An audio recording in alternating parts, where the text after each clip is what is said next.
미국의 유명 고등학교에서 벌어진 친구들 간의 몸싸움에 부모님들이 학교에 불려와야 했습니다. 미국에서 돈 좀 벌었다는 재력가 미국인 부모는 자신들의 뒤에 들어왔던 소박한 차림의 한국인 아빠를 보고는 비웃기 시작합니다. 하지만 그들은 한국인 아빠가 내밀었던 이것에 사색이 되어 쩔쩔매기 시작하는데요. 과연 무슨 일이 벌어졌던 걸까요? 안녕하세요. 저는 미국 미시시피주에 사는 헤더 클리프라고 합니다. 제 부모님은 제가 5살일 때 이혼하셨어요. 엄마와 아빠는 보스턴 대학교 치대에 다니던 엘리트 커플이었는데 어느 날 갑자기 예상치 못하게 제가 생겼고 그렇게 두 분은 갑작스러운 결혼을 하셨다고 해요. 하지만 준비되지 않았던 결혼 생활은 순탄치 않게 흘러갔고 결국 두 분은 갈라서게 되신 거죠. 그 후로 엄마는 혼자서 저를 키우셨고 집을 나간 아빠는 1년에 한 번, 크리스마스 때나 겨우 볼 수 있게 되었죠. 그러더니 언젠가부터 아빠는 아예 발길을 뚝 끊어버리셨어요. 엄마와 아빠는 이혼한 뒤로 늘 사이가 좋지 않았고 저는 아빠가 그리웠지만 그 마음을 애써 꾹꾹 눌러 담아야만 했죠. 그렇게 시간이 흐르고 어느새 저는 17살이 되었답니다. 그동안 저에게는 작은 목표가 하나 생겼는데 그건 바로 엄마 아빠를 따라 보스턴 대학교에 입학하는 것이었어요. 제가 부모님의 후배가 된다면 두 분의 사이도 좋아질 거고 그러면 언젠가 두 분이 재결합하게 될 수도 있으니까요. 그렇게만 된다면 저는 정말이지 더 바랄 일이 없었죠. 그런데 생각지도 못한 충격적인 문제가 터지고 말았습니다. 어느 날이었어요. 학교에서 집으로 돌아와 보니 엄마가 처음 보는 작고 못생긴 동양인 남자와 함께 있는 게 아니겠어요? 처음에 저는 그 동양인 남자를 보고 이렇게 생각했죠. 아니, 엄마가 새로운 운전기사를 고용한 건가? 엄마는 능력 있는 치과의사였고 동양인 운전기사의 월급쯤이야 충분히 지불할 수 있을 테니까요. 하지만 엄마의 입에서 나오는 말은 제 상상을 아득히 초월하는 것이었어요. 헤더, 인사드리렴. 이제부터 내 새 아빠가 되실 분이시란다.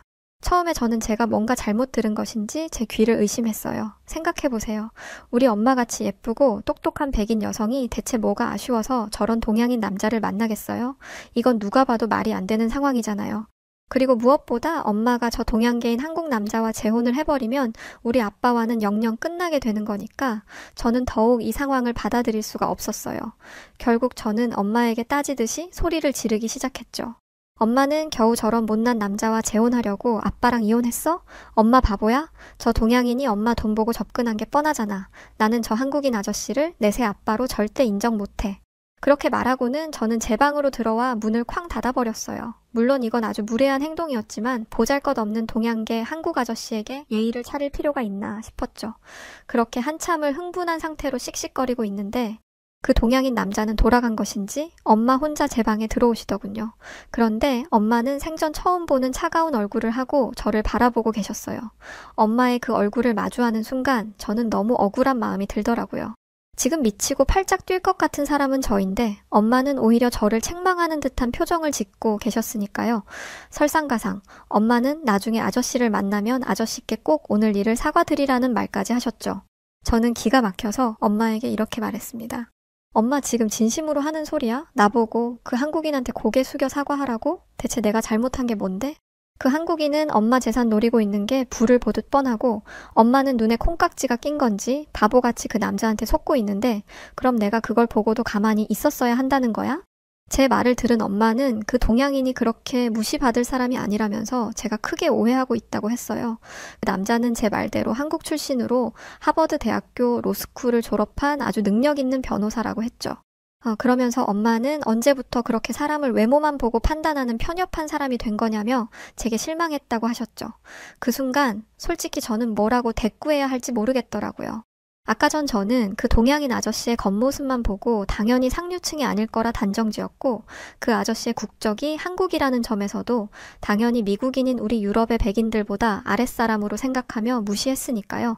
하지만 엄마의 말처럼 그 아저씨는 저에게 무시받을 만한 위치에 있는 사람이 아니었고 외모만 보고 함부로 사람을 평가한 제 행동은 부끄러운 짓이 맞았어요.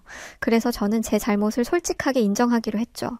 그래, 엄마 말대로 그 한국 아저씨 똑똑한 사람인데 무시한 건 내가 실수했어. 그래도 여전히 난 엄마가 그 아저씨와 재혼하는 건 반대야. 그 한국 아저씨가 미국 하버드를 나온 변호사라도 어쨌든 동양인이잖아. 그런 수치스러운 결혼을 나는 절대 인정하지 못해. 차라리 다시 아빠랑 재결합해.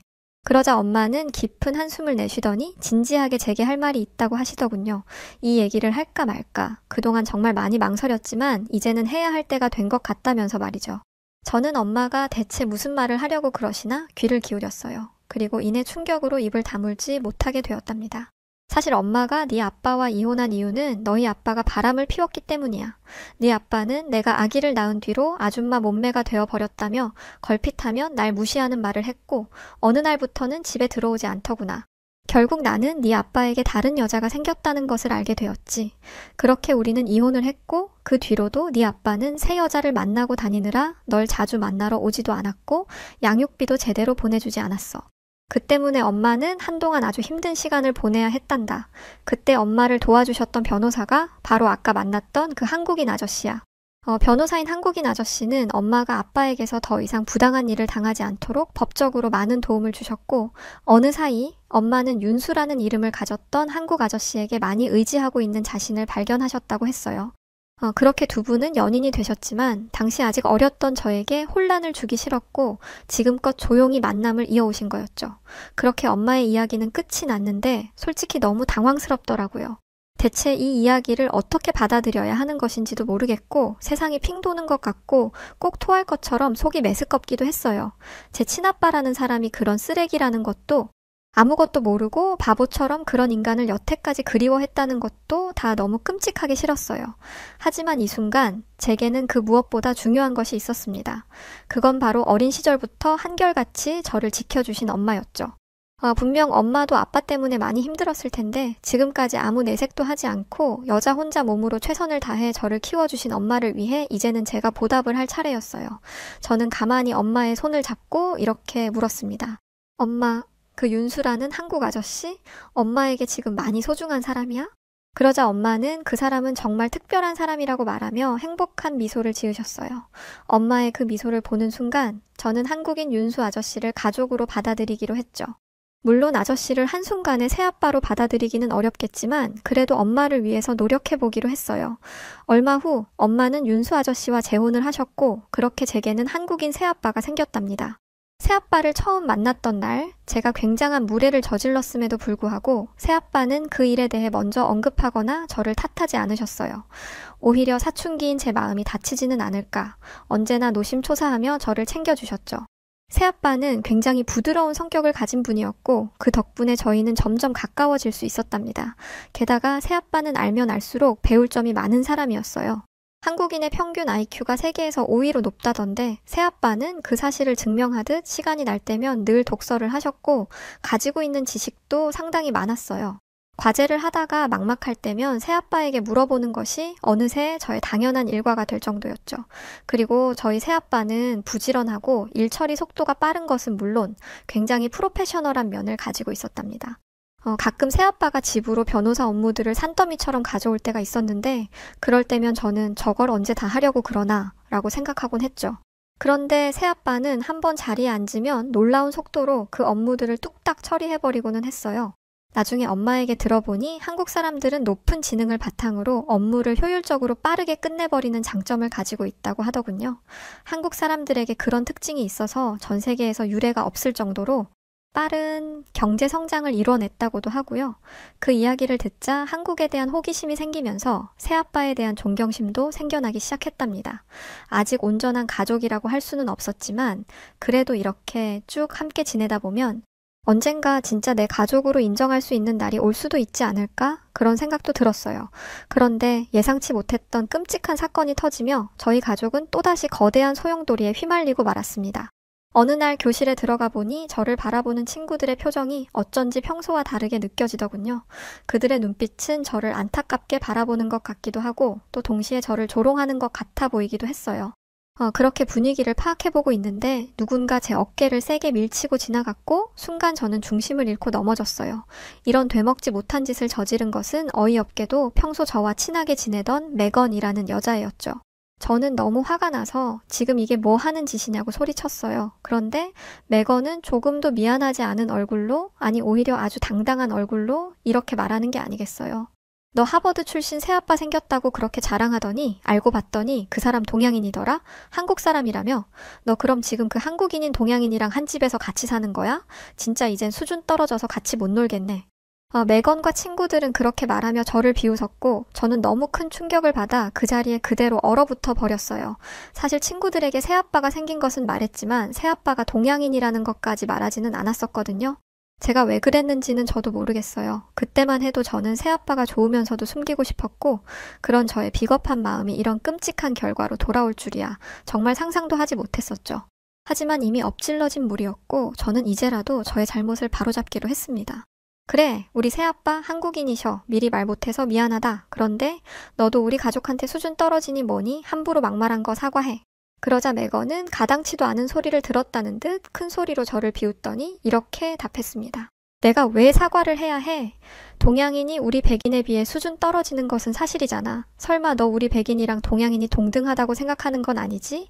그런 한국인이랑 살더니 헤더 너도 머리가 어떻게 된 거 아니야? 그 말을 듣는 순간 제 눈에서 불꽃이 튀더라고요. 어느새 저는 메건에게 달려들어 걔의 머리채를 잇는 힘껏 잡아 뜯고 있었고 그렇게 한참 몸싸움을 벌이다 정신을 차리고 보니 메건과 저는 교장실에 불려와 있었습니다. 메건도 저도 머리는 산발에 코피도 찔끔 나 있었고 한쪽 눈에는 멍도 들어서 꼴이 말이 아니었죠. 교장 선생님은 우리 명문 고등학교에 어떻게 이런 야만스러운 일이 생길 수 있냐며 저희를 호되게 혼내셨지만 저는 제가 벌인 일을 하나도 반성하지 않았어요. 메건이 먼저 저희 가족을 모욕했어요. 저는 시간을 돌린다고 해도 100번이고 1000번이고 다시 메건을 때려줄 거예요. 그렇게 소리치는 저를 보며 교장 선생님은 충격을 받아 뒤로 넘어가려고 하셨고 그 순간 메건네 부모님과 제 부모님이 도착하셨습니다. 그런데 양쪽 부모님의 차림새가 조금 달랐어요. 보스턴에서 꽤 유명한 미용실을 운영 중인 메건네 부모님은 화려한 복장으로 나타나신 반면 제 새아빠는 오전에 재판 일정이 없으셨는지 편한 차림으로 오셨거든요. 메건네 부모님은 교장실에 들어올 때까지는 걱정이 한가득이었지만 소박해 보이는 저희 새아빠를 보는 순간 뭔가 얕보는 듯한 느낌을 받았어요. 그리고 저희가 싸우게 된 이유를 듣고서는 완전히 마음을 놓고는 당당해 하셨죠. 메건네 아빠는 저희 한국인 새아빠를 위아래로 훑어보더니 이렇게 따지기 시작했습니다. 아니 애들이 친구끼리 말장난 좀 할 수도 있는 거지? 겨우 그깟 말 실수 좀 했다고 깡패처럼 친구를 이렇게 때립니까? 대체 집에서 애들 교육을 어떻게 하는 거요? 보아하니 어디 아시아에서 온 것 같은데 설마 영어를 못해서 애 교육을 못 시킨 건 아니겠죠. 메건 아빠의 어처구니 없는 말을 들은 저는 머리끝까지 화가 나서 당장 일어나 고함을 치려고 했어요. 그런데 새아빠가 제 어깨에 가만히 손을 올리시며 저를 제지하시더라고요. 새아빠를 올려다보니 온화한 미소를 지으며 저를 바라보고 계셨어요. 저는 평소 새아빠의 부드러운 성정을 잘 알기에 이번에도 그냥 좋게 넘어가시려는 것 같아서 심통이 났죠. 하지만 여기서 새아빠의 뜻을 거슬렀다가는 자칫 제가 새아빠를 무시하는 것처럼 보일 수 있기에 저는 군말 없이 가만히 자리에 앉아있기로 했습니다. 그러자 새아빠는 자신의 뜻에 따라주어 고맙다는 듯 제 어깨를 톡톡 두드려 주셨어요. 그런 저희 부녀의 모습을 보며 메건과 메건의 아빠는 얄미운 비웃음을 흘리고 있었죠. 바로 그때 예상치 못한 저희 한국인 새아빠의 행동이 시작되었어요. 먼저 새아빠는 지갑에서 변호사 명함을 꺼내 메건네 부모님과 교장 선생님께 차례로 건넸습니다. 새아빠의 명함에는 새아빠가 하버드 로스쿨 출신이라는 것과 새아빠가 다니는 거대 로펌의 이름이 떡하니 박혀 있었고 그것을 확인하는 순간 메건네 부모님의 얼굴은 사색이 되어버렸죠. 이어서 새아빠는 유창한 영어로 메건네 부모님의 기를 죽이기 시작했어요. 뭔가 오해하신 것 같은데 저는 우리 애 교육에 진심이랍니다. 특히 저는 불의를 보면 그 어떤 경우에도 절대 참지 말라고 가르쳤죠. 오늘 있었던 일은 제 딸이 저의 교육 방침에 따랐기 때문에 일어난 일 같군요. 그렇게 말씀하시며 새아빠는 부드럽게 웃어 보이셨지만 메건네 부모님은 뭐가 그렇게 무서운지 온몸을 덜덜 떨고 있었어요. 그러더니 갑자기 메건 엄마가 메건의 등짝을 때리며 얼른 저에게 사과를 하라고 하더군요. 영문도 모르고 갑자기 엄마에게 등짝을 맞은 메건은 당황하여 엄마 미쳤냐고 소리를 질러댔고 마음이 급해졌는지 메건네 부모님은 제 부모님에게 연신 허리를 숙이며 잘못했다고 사과를 하기 시작했어요. 죄송해요. 저희 애가 아직 순진하고 어려서 뭘 잘 모르고 실수를 했네요. 저희가 대신 사과드릴 테니 이 일은 이쯤에서 덮어두기로 하죠. 그 와중에도 메건은 분위기 파악을 못하고 엄마 아빠 대체 왜 그래? 우리가 왜 겨우 저런 한국인한테 사과를 하는 건데? 라며 헛소리를 하고 있었고 그런 메건을 가만히 지켜보시던 새아빠는 이렇게 말씀하셨어요. 메건이 말하는 것을 들어보니 메건 부모님 말씀대로 정말 뭘 잘 모르는 아이 같네요. 그래서 말인데 저런 친구를 제 딸아이가 다니는 학교에 그냥 두는 것은 온당치 않은 일인 것 같은데 교장 선생님은 어떻게 생각하시나요? 그렇게 말하며 새아빠는 만약 이 일이 제대로 처리되지 않는다면 소송도 불사할 생각이라고 강경한 입장을 밝히셨고 결국 매건은 찍소리도 못 해보고 강제 전학을 당하게 되었답니다. 미국에서 인종차별은 굉장히 빈번하고 많은 일이지만 실제로 인종차별 행위에 대한 처벌은 정말 엄격합니다. 매건은 그런 저희 한국인 새아빠의 겉모습만 보고 인종차별을 했던 것이고 매건 가족에게 걸맞는 초라한 최후였죠. 그날 이후 학교에는 제 새아빠가 엄청 대단한 사람이라는 소문이 퍼졌고 저는 편하게 학교를 다닐 수 있었어요. 하지만 제 마음은 너무도 불편했답니다.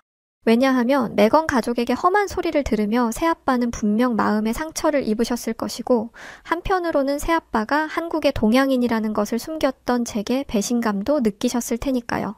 저는 이런 사달을 내서 새아빠에게 돌이킬 수 없는 상처를 준 제 자신에게 너무 화가 났어요. 차마 새아빠를 볼 면목도 없어서 며칠 동안 새아빠를 피해 다니기도 했죠. 그렇게 새아빠와 서먹서먹하게 지내던 어느 날 학교에서 돌아와 보니 제 방 책상 위에 편지 한 통이 놓여져 있었어요. 그건 새아빠가 제게 쓴 편지였죠. 떨리는 손으로 편지를 열어보니 그 안에는 이런 내용이 담겨 있었답니다.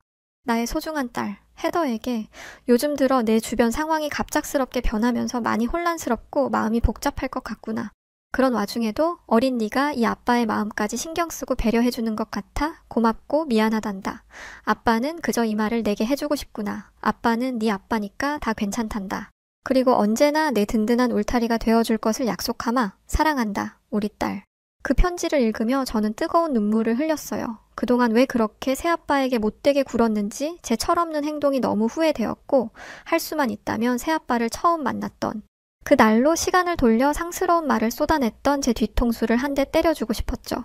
그렇게 한참을 울다가 저는 이제라도 새아빠에게 잘하기로 결심했고 당장 새아빠라는 호칭부터 바꾸기로 했어요.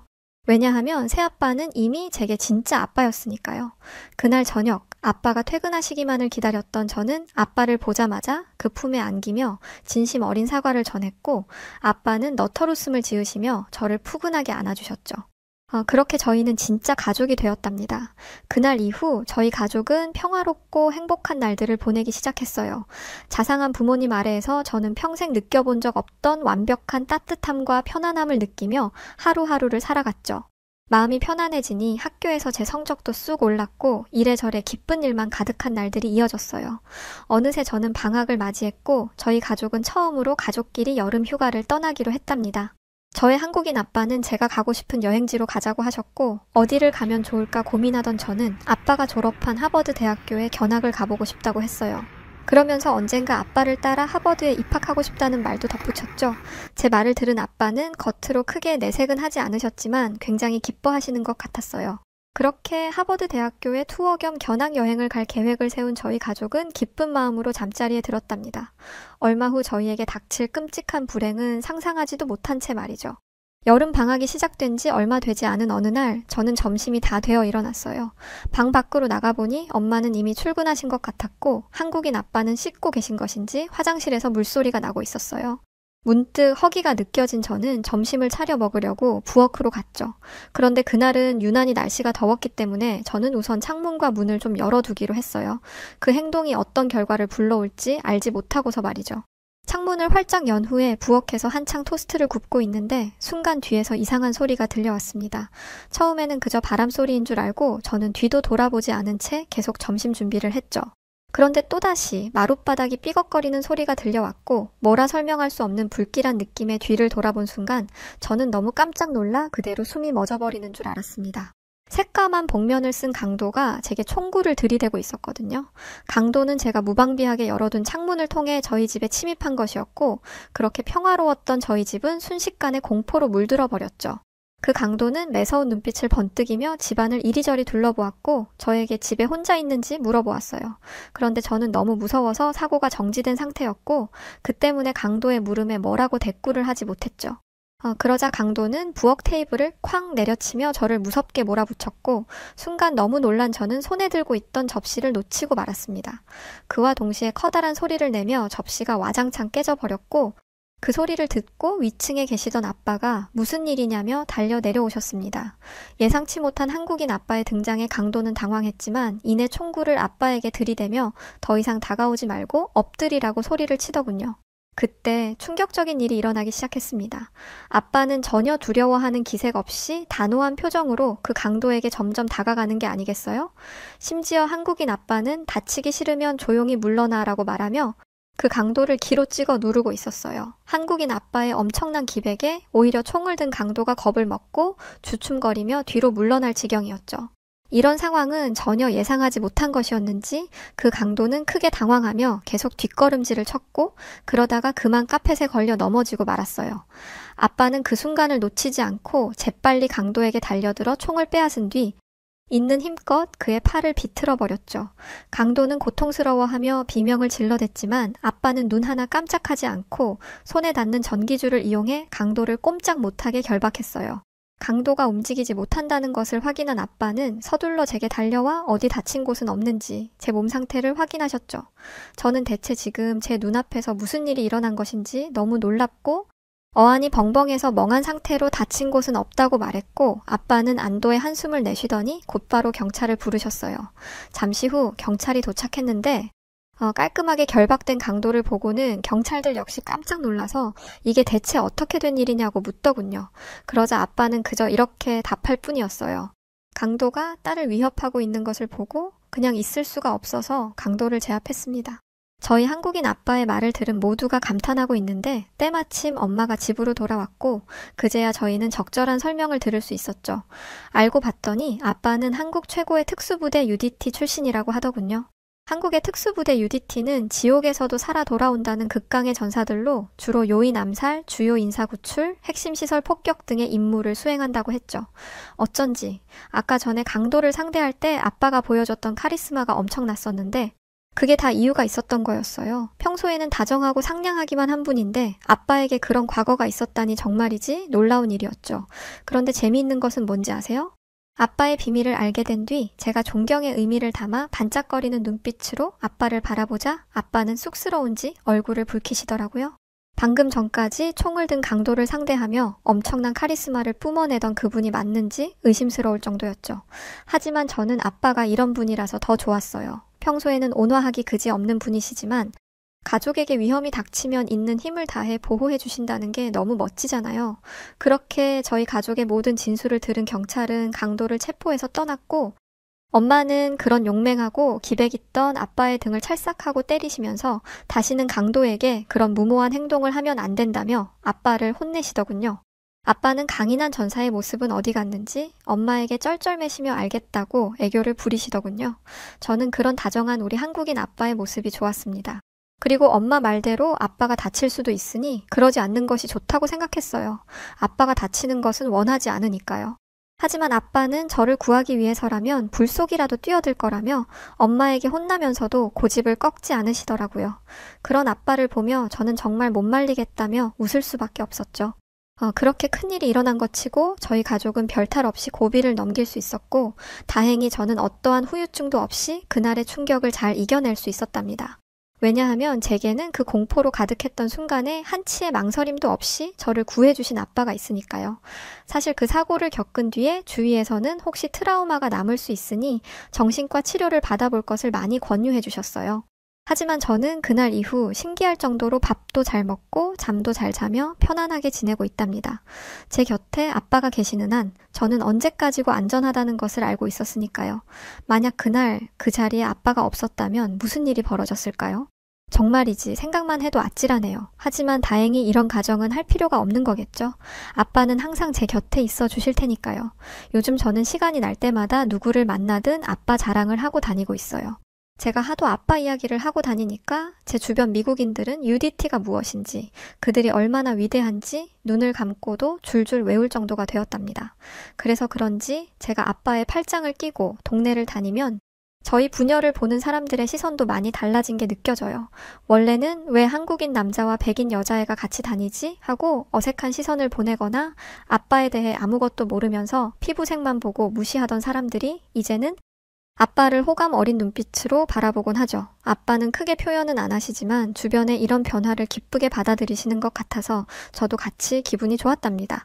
저는 여기서 그치지 않고 아빠의 뿌리인 한국에 대해 알아가려 하고 있어요. 소중한 아빠가 나고 자라신 곳이 어떤 곳인지 그곳에 대해 이해하고 배우며 아빠와 한층 더 가까워지고 싶거든요. 그래서 저는 앞으로 대학교에 가서 동북아시아 역사를 전공하기로 결정했답니다. 물론 제1 목표는 아빠가 다녔던 하버드 대학교에 입학하는 것이고요. 하버드에 가서 한국에 대해 배우며 저도 아빠처럼 훌륭한 사람으로 성장하고 싶거든요.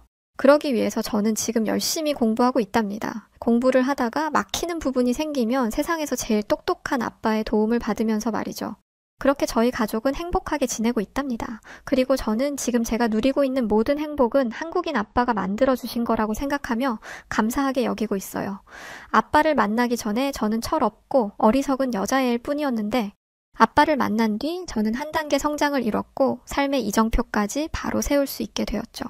제게 사랑과 용기, 진정한 가족애를 가르쳐주신 아빠께 어떻게 하면 제 마음을 표현할 수 있을까 고민하다가 이런 채널이 있다는 것을 알게 되었고 이렇게 사연까지 쓰게 되었네요. 아빠, 잘 듣고 계시죠? 아빠를 만난 것은 제 인생에서 제일 큰 행운이에요. 저 앞으로 아빠를 닮은 딸, 아빠가 자랑스럽게 여길 만한 딸이 될게요. 사랑해요. 끝으로 제 대학 입시가 끝나고 나면 부모님과 함께 한국 여행을 갈 계획인데요. 그때 혹시 마주치게 된다면 반갑게 인사하기로 해요. 저도 한국에 가서 여러분을 만나게 될 그날까지 열심히 한국어 공부를 하도록 하겠습니다. 저희 가족에게 멋진 한국인 아빠를 보내주셔서 진심으로 고맙습니다. 자, 그럼 이어지는 영상은 여우튜브 복구 영상입니다. 앞으로 복구 영상은 이렇게 신규 영상 먼저 보여드리고 뒤에 넣어서 다시금 들으실 수 있도록 준비하겠습니다. 여기 한 외국인 여성이 침대에 누워있는 여인의 손을 꼭 붙잡고 간절한 목소리로 애원하고 있습니다. 그러자 침대에 누워있는 여인은 힘겹게 몸을 일으켜 외국인 여성의 머리를 쓰다듬으며 위로하는데요. 그 따뜻한 손길에 외국인 여성은 꾹 참아왔던 눈물을 쏟으며 펑펑 울고 맙니다. 과연 이 두 사람에게 대체 무슨 일이 있었길래 이 여성이 눈물을 흘리며 사죄하는 것일까요? 안녕하세요. 저는 필리핀에서 한국으로 시집을 온 달리아라고 합니다. 제 이름은 꽃이라는 뜻이지만 제 삶은 아름다운 꽃과는 거리가 멀었어요. 저는 필리핀에서 가장 가난한 동네에서 살았거든요. 그런데 지금은 한국에 삽니다. 한국인 남편을 만나 한국에 가게 되었고 그런 남편의 시어머니를 만나게 되면서 제 삶은 완전히 바뀌게 되었어요. 제가 살았던 필리핀은 많은 관광객들이 방문하는 나라지만 여행객들이 보는 필리핀의 잘 다듬어진 모습은 극히 일부분입니다. 아직도 수많은 필리핀 사람들이 물도 제대로 나오지 않고 비가 줄줄 새는 집에서 살고 있어요. 화장실조차 제대로 구비되지 않아서 땅을 파 볼일을 보는 사람들도 많죠. 집이라도 있으면 다행이게요. 가난한 동네에서도 가장 가난한 사람들은 집조차 없어 나무 판자를 대충 기울여 그 아래에 들어가서 삽니다. 우기가 되어 비가 쏟아지면 그대로 휩쓸려 내려가는 그런 집 같지도 않은 집이죠. 우기가 되면 저희 집도 안전하지 못합니다. 벽을 타고 물이 흘러 들어와서 가족들은 교대로 잠을 자며 물을 받은 양동이를 버리고 이불 주변으로 흘러 들어오는 빗물을 닦아내죠. 필리핀은 빈부격차가 대단하고 부가 세습되며 가난은 대물림됩니다. 그래서 보통 가난한 사람들은 가난한 부모를 보면서 자라 자신들의 환경을 그러려니 하며 받아들이는 게 일반적인데요. 가난이 몸서리치기 싫다며 어떻게든 벗어날 것이라 말하는 저를 보며 친구들은 제게 너무 유난이라고 말하고는 했습니다. 어차피 노력해서 달라질 것도 없고 그냥 이렇게 사는 거에 익숙해지면 될 일인데 그렇게까지 하냐면서요. 이게 필리핀 빈민가의 현실입니다. 노력하지 않으니 변하는 게 없고 결국 잘 사는 사람들만 잘 살게 되는 거죠. 제가 남들과 달랐던 이유는 저희가 처음부터 못 살지는 않았기 때문입니다. 또 열심히 일을 하면 가난을 극복할 수 있다는 걸 어머니를 보며 배웠기 때문이었죠. 외할아버지는 외할머니가 막내를 임신 중이었을 때 돌아가셨고 외할머니는 막내를 낳다가 상고로 돌아가셨습니다. 10살밖에 안 됐던 어머니는 졸지의 가장이 되어 3명의 동생들을 먹여 살려야 했어요. 구걸도 하고 물건을 훔치기도 하고 빼앗기도 하고 뺏기기도 하면서 어머니는 그렇게 살아남았습니다. 그렇게 나이가 찬 어머니는 주변 사람들에게 돈 냄새 맡는 귀신이라는 별명까지 얻게 되었다고 합니다. 돈과 관련된 일에는 머리가 팽팽 돌아가서 돈을 긁어 모으셨거든요. 어머니는 그렇게 번 돈을 동생들 뒷바라지에 다 쓰셨습니다. 덕분에 이모와 삼촌은 부유한 집의 자식들처럼 여유롭게 자랄 수 있었다고 해요. 두 분 다 좋은 대학까지 나왔고 번듯한 직장을 가진 사람과 결혼까지 했다고 하죠. 부모가 없어서 결혼 반대에 부딪히기도 했지만 어머니가 폐물을 쏟아붓는 덕에 결혼에 성공할 수 있었습니다. 그런데 삼촌과 이모는 자신들을 키워준 저의 어머니에게 감사한 마음을 갖기는커녕 어떻게든 어머니의 재산을 빼앗으려 했어요. 돈만 벌 줄 알았지 배운 건 없고 억세기만 했던 어머니는 이모와 삼촌의 계략에 넘어가 모든 재산을 빼앗겼습니다. 열심히 돈을 벌어 겨우 빈민가에서 탈출했는데 사람들은 결국 그곳으로 돌아가게 된 어머니를 보며 조롱했어요. 개처럼 벌고 궁색하게 모으더니 결국 이 꼴 났네. 꼴에 잘 살아보겠다고 욕심을 부려서 인생 망쳤네 라는 말을 하면서요. 제 동생들은 어려서 이 일들을 기억하지 못하겠지만 저는 똑똑히 기억합니다. 불행은 꼭 한 번에 몰려오는 법이죠. 굶고 있는 저희를 본 아버지는 어떻게든 돈을 구해보겠다며 멀리 일을 하러 떠나셨습니다. 하지만 아버지는 그 길로 행방불명되었어요. 필리핀은 청부업자가 있을 정도로 치안이 좋지 못합니다. 차라리 아버지가 다른 곳에서 잘 먹고 잘 살고 있으면 좋겠어요. 아버지가 그런 사람들에게 걸려서 끔찍한 일을 겪었다면 그것만큼은 상상조차 하고 싶지 않습니다. 그렇게 아버지가 실종되고 저희 가족의 지옥 같은 생활이 시작되었습니다. 물이 안 나와서 양동이에 물을 퍼서 씻어야 했는데 그마저도 귀해 그 적은 물로 세수와 양치, 목욕까지 해야 했어요. 가끔은 고여있던 물을 가져오는 경우도 있어서 물에서 냄새가 나는 경우도 허다했습니다. 당연히 깨끗이 씻길 리 없죠. 몸에서 냄새가 나는 건 당연했습니다. 저희 집에는 옆집과 분리되는 벽이 없었어요. 당연히 사생활 같은 건 없었고 이웃의 코 고는 소리, 싸우는 소리 때문에 일상생활도 제대로 되지 않았습니다. 사람이 밝게 자라는 것 자체가 불가능한 환경이었어요. 물론 아무것도 모르고 이게 세상의 전부인 줄 아는 동생들은 달랐지만요. 저는 이 가난에서 벗어나고자 공부를 하고 싶었고 운 좋게 학교에 들어갔지만 냄새나고 더럽고 잘 먹지 못해 깡마른 저를 방여주는 사람들은 없었습니다. 어딜 가든 무시받고 괴롭힘 당하기 일쑤였죠. 더 슬펐던 것은 저를 보며 코를 막고 인상 찡그리는 사람들을 이해할 수밖에 없었던 현실이었습니다. 가족들과 살 때는 모두가 냄새가 나니 몰랐는데 학교에 와보니 여자아이들에게서는 향긋한 꽃냄새가 났고 땀을 뻘뻘 흘리는 남자아이들조차도 저보다 더 깨끗한 냄새가 났어요. 이런 저를 누가 환영해 줄 수 있을까요? 저는 결국 학업을 포기해야 했고 어머니를 도와 일을 하기 시작했습니다. 어머니가 예전과 같이 돈을 버는 능력을 가졌다면 금방 살림살이가 좋아졌을 수도 있지만 어머니는 동생들에게 배신당한 충격에 쓰러지신 적이 있었습니다. 그 이후로는 간단한 일을 하는 것도 버거워하셨어요. 그래서 제가 함께 돈을 벌어도 상황이 그렇게까지 좋아지지는 않았습니다. 그나마 깨끗한 물로 씻을 수 있게 되었다는 것, 딱 그 정도네요. 그렇게 성인이 되었고 도시로 나가 여행객들이 많이 오는 식당에서 일하게 되었습니다. 임금이 훨씬 셌거든요. 그렇게 몇 개월 정도 일을 했습니다. 그러던 어느 날 밥을 먹고 가게를 나갔던 여행객이 퇴근을 하는 제 앞에 나타났어요. 저는 경계했습니다. 필리핀 여자를 가볍게 보고 접근하는 여행객들이 꽤 많았기 때문이었죠.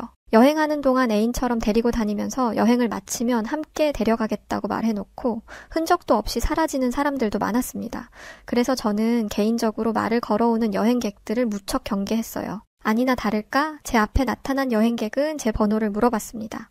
저는 핸드폰도 없다고 말하며 지나쳤어요. 그런데 그 여행객은 그 다음 날에도 저를 찾아왔습니다. 솔직히 하룻밤 상대를 찾는 것이라면 이렇게까지 할 이유는 없었어요. 제가 엄청나게 예쁘거나 몸매가 좋은 것도 아닌데 저에게 이렇게까지 정성을 쏟을 이유도 없었죠. 이게 며칠씩이나 반복되니 저도 호기심이 생겼습니다. 그 사람은 여행객이 아니라 한국에서 파견 나온 직장인이었어요. 그리고 저에게 자기가 정말 이런 사람이 아닌데 첫눈에 반했다면서 그냥 지나가면 평생 후회할 것 같아 말을 걸었다고 했죠. 솔직히 한국 남자는 모든 필리핀 여자의 선망의 대상입니다. 아시아 남자들을 통틀어서 가장 호감형으로 생겼고 키도 크고 무엇보다 잘 꾸미거든요.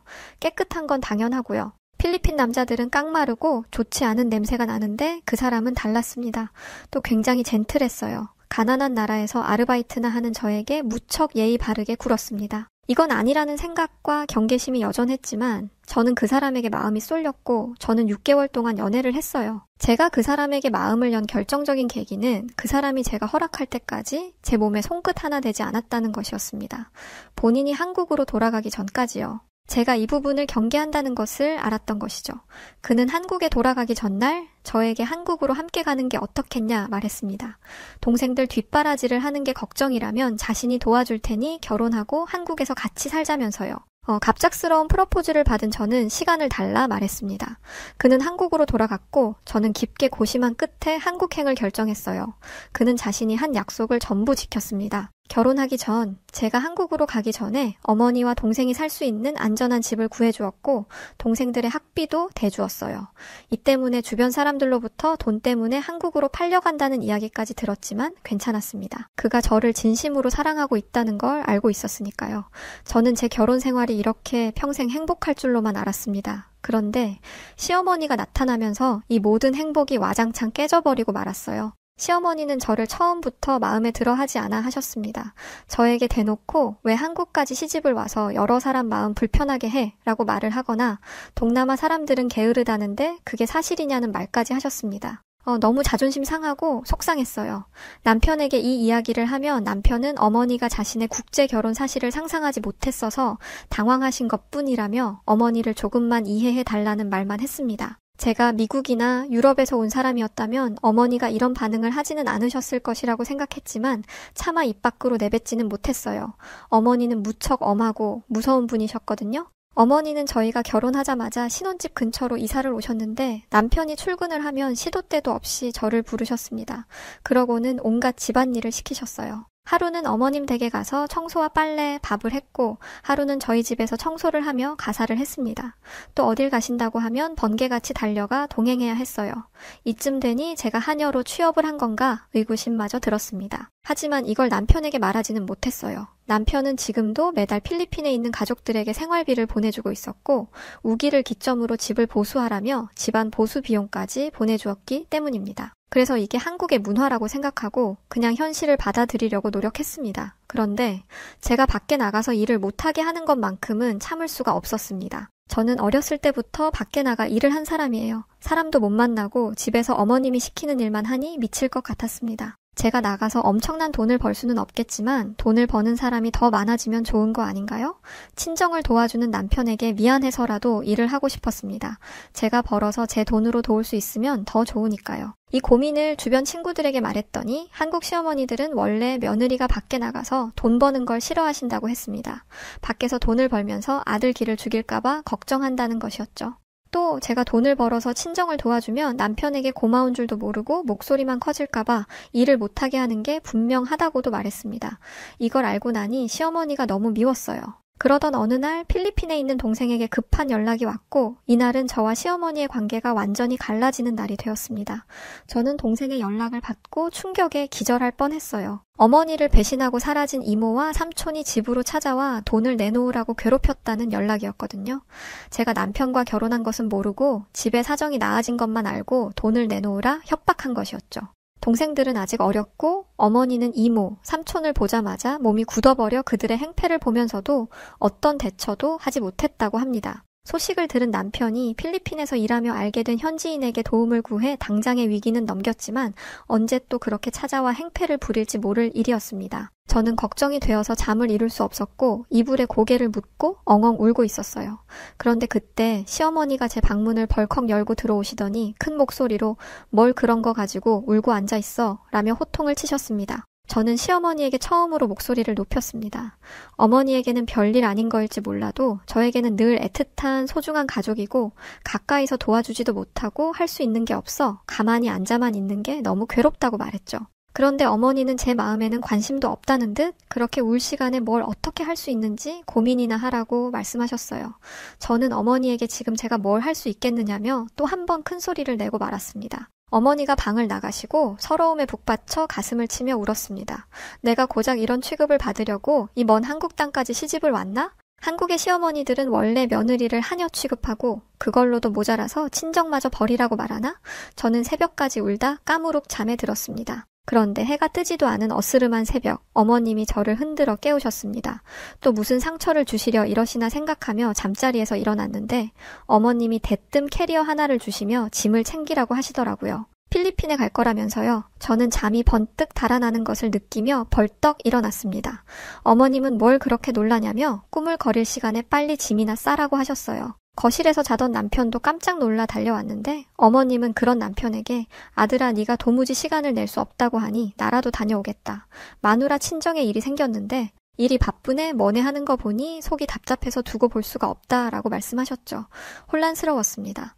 어제까지만 해도 친정일이 별것 아닌 것처럼 말씀하셨으면서 지금은 누구보다 다급하게 움직이셨으니까요. 저는 친정에 갈 수 있어서 다행이라는 마음과 혼란스러운 마음을 둘 다 가지고 필리핀으로 향했습니다.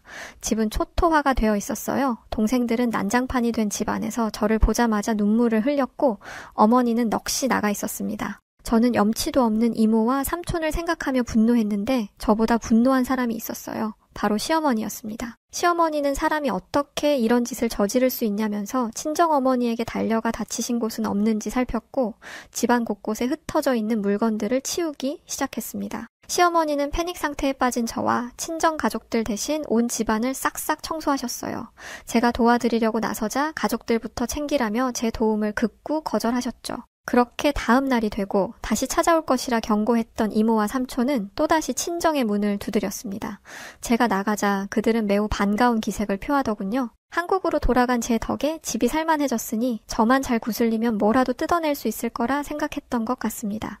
이모와 삼촌은 자기 자식들과 배우자를 데리고 찾아왔는데 다들 얼마나 배부르게 살았는지 살이 뒤룩뒤룩 쪘더라고요. 이런 사람들이 찾아와서 집을 뒤집어 놓았으니 어머니와 동생들의 혼이 나간 게 100번 이해됐습니다. 솔직히 저도 두려운 마음이 들었어요. 만나자마자 욕을 퍼부어 주려고 했는데 못하겠더라고요. 그들은 제가 주춤하는 게 느껴지자 이때다 싶어 달려들었습니다.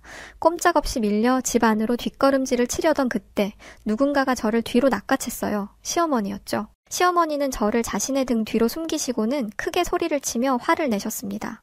이 사람은 누구냐며 저를 몰아붙였는데 시어머니는 저를 여전히 보호하며 내 며느리한테 신경 끄고 자기와 대화하라며 버럭버럭 화를 내셨죠. 당연히 그들은 시어머니의 한국말을 이해하지 못했겠지만 저는 그런 시어머니의 모습에 소름이 돋으면서도 좋았습니다. 시어머니가 큰 소리를 내면 항상 무섭다는 생각만 들었는데 얼마나 통쾌했는지 모릅니다. 시어머니는 경상도 사투리가 굉장히 강한 분이세요. 필리핀 사람들 입장에서 이런 사투리를 들으면 무슨 뜻인지 이해를 못해도 공포심을 느낄 정도였죠. 이모와 삼촌의 가족들은 입 한 번 제대로 떼보지 못한 채 도망치듯 떠났습니다. 저에게 한 소리라도 하려고 하면 시어머니가 어디 남의 집 귀한 딸한테 헛소리냐며 호통을 치시는 덕에 저와도 대화 한 번 못 해보고 말이죠. 그날 밤 시어머니가 저를 불러내셨습니다. 그러고는 갑자기 눈물을 흘리셨어요. 어머님은 새어나오는 눈물을 꾹 참으려고 하셨지만 감정이 격해지셨는지 그마저도 힘들어 하셨습니다. 시어머니는 연신 눈물을 닦으며 저에게 이런 곳에서 살아왔던 거냐고 물어보셨어요. 저는 남편을 만나기 전에 살았던 환경을 설명하며 이 정도는 많이 나아진 거라 말씀드렸죠. 어머님은 충격을 금치 못하셨습니다. 생각했던 것보다 더 열악한 환경이었기 때문이었죠. 시어머니는 멀리 시집간 딸 마음 불편할까봐 이런 상황에 처해 있으면서도 도와달란 연락 한 번 못했던 친정어머니에게 너무나 죄송하다고 말씀하셨습니다. 이런 상황도 동생이 말하지 않았다면 평생 모를 게 아니었냐면서요. 저는 확신했습니다.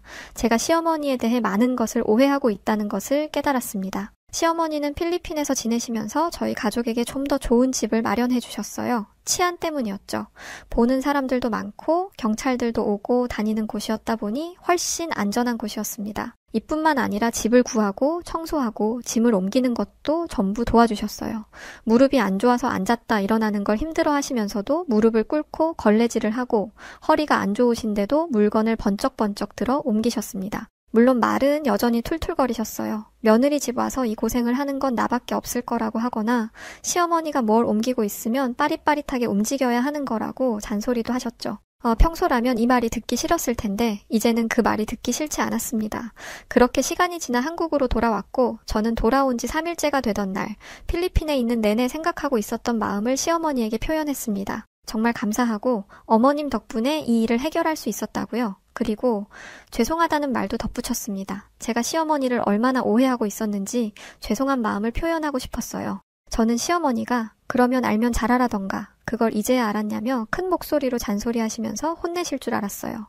그런데 이번엔 그러지 않으셨습니다. 되려 제 손을 잡고 자기야말로 미안하다고 말씀하셨죠. 시어머니도 필리핀에 있는 내내 많은 생각을 하신 것 같았습니다. 시어머니는 일찍 남편을 여의고 시골에서 치열하게 살았던 분이세요. 여자 혼자 아들을 키우다 보니 점점 억척스러워졌고 예쁜 말 한마디 못하고 애정 표현도 못하는 여자로 평생을 살게 되었죠. 며느리가 생겨서 기뻤지만 며느리로서 예쁨 받아본 적도 없고 애정 표현하는 방법을 몰라 그 애정이 잘못 표현되었다고 하셨습니다. 저를 집에만 있게 한 것도 필리핀에서 고생만 했다고 하니 이젠 바깥일 그만하고 집에서 조금 쉬라는 뜻이었다고 합니다. 어머님도 밖에서 평생을 일했던 분이라 그게 얼마나 힘든지 아셨으니까요. 평생의 소원이 집에서 살림만 하는 것이었다 보니 저도 그걸 원할 거라고 생각하셨던 것이었죠. 편하게 살기를 바라면서도 집안일을 시켰던 건 저에게 최대한 많은 걸 빠르게 알려주기 위함이었다고 해요. 한국에 대해 아무것도 모르고 배울 사람도 없는 며느리였으니까요. 한국살이에 적응하고 나면 이젠 더 이상 신경 쓰지 않으려고 했다 합니다. 저는 왜 이렇게까지 서둘렀던 건지 여쭤보았어요. 그러자 시어머니가 충격적인 말씀을 하셨습니다. 건강검진을 받았는데 유방에 혹이 발견되었다는 것이었어요. 조직검사를 했고 검사 결과를 기다리는 중이라고 하셨죠. 유방에 혹이 발견되기 전부터 건강이 점점 악화되는 것을 느끼셨던 터라 자신에게 시간이 부족했다고 생각하셨다고 합니다. 그래서 초조했던 거라고, 그 과정에서 저에게 상처 준 것을 정말 후회한다고, 미안하다고 말씀하셨습니다. 저는 과거에 제 행동과 생각이 부끄러워졌어요. 가만히 생각해보면 시어머니는 말투만 틱틱거렸을 뿐 행동은 조심스러우셨습니다. 맛있는 게 있다면 항상 절 데리고 가셨고 식당에 가서 맛있는 음식을 먹으면 꼭 사다 주셨죠. 옷도 사주고 머리도 해주셨습니다. 그런데 과거에 저는 이런 시어머니를 보며 내가 불쌍해서 가난하게 살다와 꾸미지도 못하는 내가 쪽팔려서 챙겨주는 것일 거라고 오해했어요. 시어머니를 제 마음대로 오해하고 나쁘게 생각한 것이 너무나 후회스러웠고 또 죄송스러웠습니다.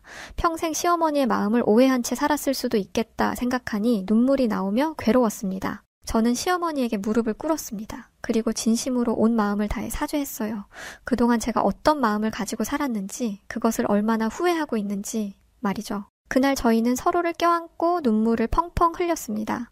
그리고 그동안 쌓아왔던 모든 앙금과 미움을 눈물과 함께 흘려보냈죠. 시어머니는 유방암 수술을 하고 현재는 요양원에 계십니다. 수술을 하시기 전까지도 저에게 많은 것을 알려주셨고 많은 것을 보여주셨어요. 덕분에 저는 한국 생활에 완벽하게 적응하게 되었습니다.